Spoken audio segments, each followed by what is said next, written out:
What about the company and its local employees? Well, for that, we go to 9 on Your Side's Tom McKee, who continues our team coverage. Tom?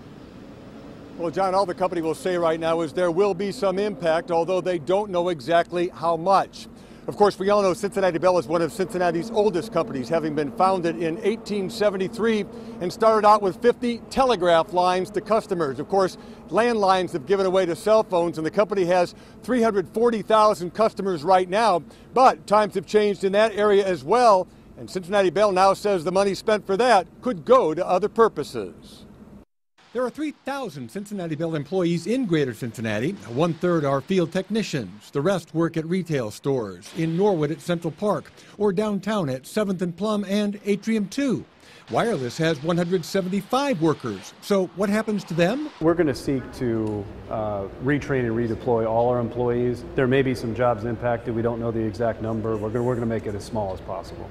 Bell's wireless vice president, Mike Vanderloudy, says those impacted will be taken care of. There's roles in product, there's roles in marketing, there's roles in network. It's an individual case basis to find the right role for the person.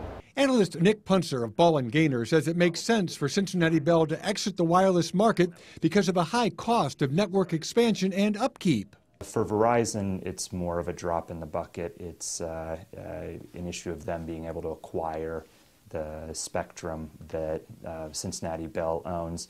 Punser says it now gives the company a chance to reduce its debt and invest in its growing Optics business. As it stands now, I believe that 30% of their service area is served by Optics. Their goal is probably to double that number, which will take a fair amount of incremental investment.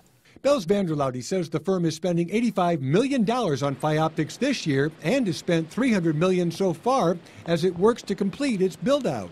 I don't know the total price tag, probably in the $500 to $600 million range. We'd expect to be finished, I would say, in the next 3 to 5 years.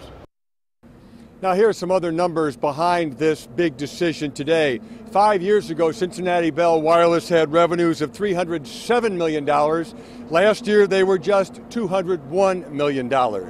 Coming up new at 6, what the company sees 5 to 10 years down the road for its business. Tom McKee, 9 on Your Side, live in Covington. All right, Tom.